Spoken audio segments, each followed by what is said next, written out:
Bismillahirrahmanirrahim.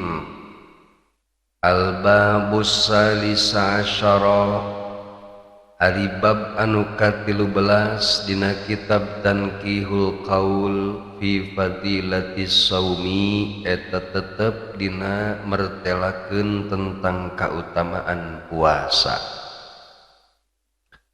Upami ningali hadis-hadis tentang keutamaan puasa, meni asa hayang terus-terusan bulan Ramadan.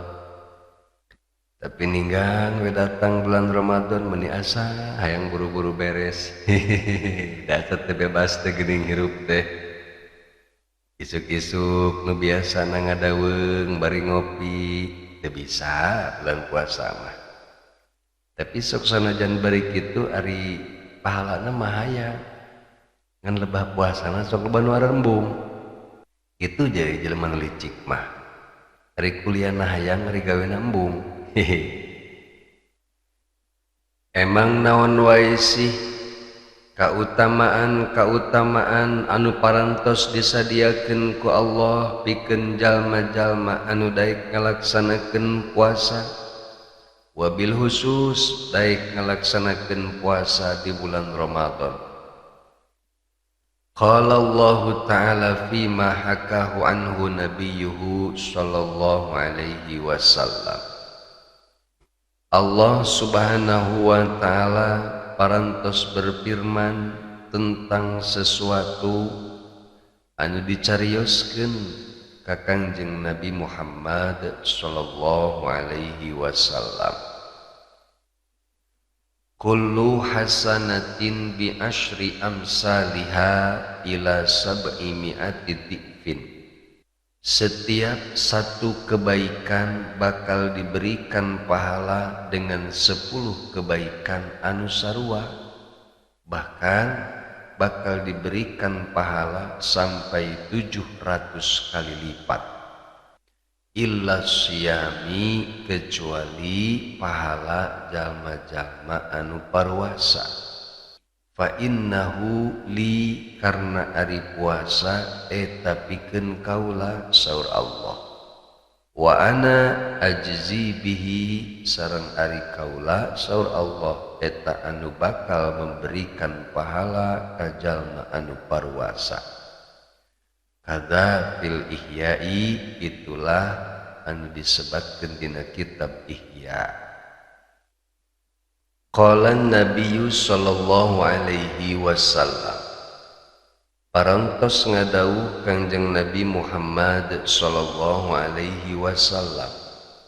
Qala Allah Ta'ala, saur Kangjeng Nabi, Allah Subhanahu wa Ta'ala parantos berfirman fil hadisil qudsi, tegasna dina hadis qudsi. Naon sih perbedaanana hadis qudsi sareng Al-Qur'an? Saur Syekh Nawawi rahimahullahu ta'ala, wal farqu bainahu wa bainal Qur'an, ari perbedaan antara hadis qudsi sareng Al-Qur'an, annal Qur'ana nazala lil i'jazi bi aqsari suratin. Ari Al-Qur'an mah lungsurna teh eta sebagai mukjizat bagi Kangjeng Nabi Muhammad sallallahu alaihi wasallam, sanajan surat anu paling pendek eta sebagai mukjizat bagi Rasulullah. Bikhilafi dzalika fa innahu laisa lil i'jazi. Berbeda dengan hadis qudsi, maka ari hadis qudsi mah lungsurna teh bukan sebagai mukjizat. Wa kullun minal Qur'ani wal ahadisi yuta'abbadu bi qiraatihi, sareng setiap anu berasal tina Al-Qur'an sareng hadis-hadis, maka eta diperhitungkeun sebagai ibadah pikeun jalma anu daek maracana. Nah, etalah perbedaan antara Al-Qur'an sareng hadis qudsi. Naon cenah anu dicarioskeun ku Allah Subhanahu wa taala dina hadis qudsi teh as-saumu li ari puasa teh eta pikeun kaula wa ana sareng ari kaula saur Allah ajzi bihi eta bakal memberikan balasan pikeun jalma-jalma anu ngalaksanakeun puasa. Bifathil hamjati macana kudu difathahkeun huruf amjahna wasukunil ya'i jeung kudu disukunkeun huruf iya-na ajzi. Naon eta teh maknana ay jazahu katsiran min ghairi ta'yinin limiqdarihi. Makna firman Allah ajzi yakni Allah bakal ngabales ka jalma-jalma anu ngalaksanakeun puasa dengan balasan anu sangat banyak, anu sangat berlimpah tanpa bisa ditentukeun ukuranan. Masya Allah, begitu besarna pahala anu bakal diberikan ka jalma-jalma anu daek puasa nepi ka teu bisa diukur sakumaha gedena eta pahala. Nu mata kacuda rugina lamun jalma ngaku Islam tapi teu daek puasa di bulan Ramadan, kecuali jelema gelo atawa jelema anu haid jeung jalma-jalma anu dibolehkeun tidak puasa menurut syara. Terus naon atuh ari makna as-saumu li puasa kanggo Allah teh kumaha maksudna? Saur Syekh Nawawi waqila makna dzalika annasyama ahabbul ibadati ilayya wal muqaddamu indi. Nu dimaksud puasa kanggo Allah teh bahwa puasa teh merupakan ibadah-ibadah anu paling dicintai ku Allah sareng paling terdepan atau nabi paling unggul mungguh Allah Subhanahu wa taala. Rawahu Tabrani eta hadis diriwayatkeun ku Imam Tabrani an Abi Umamah di Sayyidina Abi Umamah bi isnadin hasanin kalawan isnad anu hasan. Wa qala sallallahu alaihi wasallam sareng parantos ngadawuh Kangjeng Nabi Muhammad sallallahu alaihi wasallam lisaimi eta tetep pikeun jalma-jalma anu ngalaksanakeun puasa farhatani ari dua kebahagiaan, dua kegembiraan, dua kabungahan. Ya prohu anu mana bakal ngarasa bungah jalma-jalma anu paruwasa teh bihima kudua kabungahan eta. Mana dua kabungahan eta?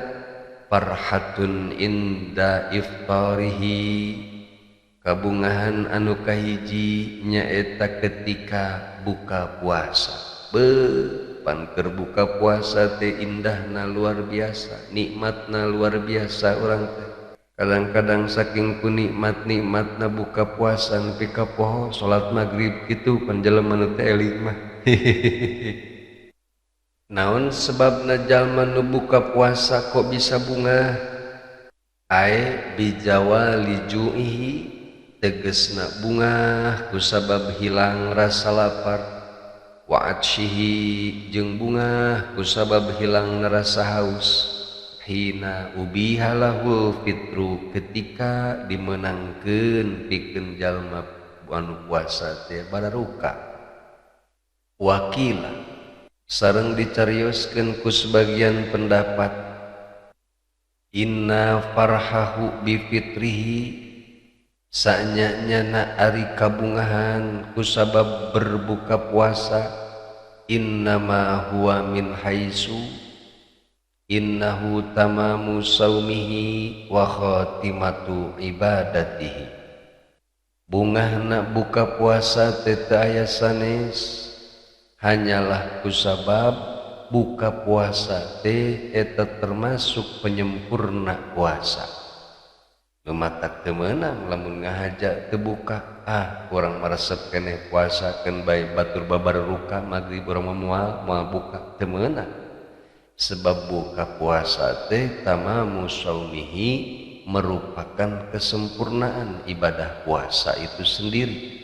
Wa khatimatu ibadatihi jeung penutup ibadah puasa. Wa takhfifun mir rabbih sareng buka puasa teh eta merupakan keringanan ti Allah Subhanahu wa taala. Coba lamun puasa tidak diberikan keringanan ke Allah, teu diberi kesempatan pikeun buka sabulan penuh ulah buka-buka engkewe, buka-buka nanti malam takbir mah teu teuing jelema geus pararae. Lumatak buka puasa teh merupakan keringanan ti Allah Subhanahu wa taala pikeun urang sebagai hamba-hamba. Wa ma'unatun ala mustaqbali shaumi sareng ari buka puasa teh eta bisa ngabantu pikeun urang untuk menghadapi ibadah puasa di hari berikutna. Wa farhatun inda liqa'i rabbih sareng kabungahan anu kadua anu bakal didapati ku jalma-jalma anu puasa nyaeta kebahagiaan, kabungahan, kegembiraan ketika bertemu sareng Allah Subhanahu wa taala ay yaumul qiyamati tegasna di poe kiamat. Qala parantos nyarioskeun Wahb bin Munabbih, Syekh Wahab bin Munabbih, laisa lil mu'mini rahatun duna liqa'i rabbih. Bagi jalma-jalma anu beriman mah tidak ada suatu kegembiraan pun selain bertemu dengan Allah Subhanahu wa taala. Ai bihusulil jazai wassawabi au bin nadhari ila wajhi rabbih. Tegasna dengan meraih balasan sareng pahala atau dengan memandang zat Allah Subhanahu wa taala di yaumul qiyamah. Intaha, selesai kutipan pendapat di Syekh Wahab bin Munabbih. Wallahu a'lam bishawab.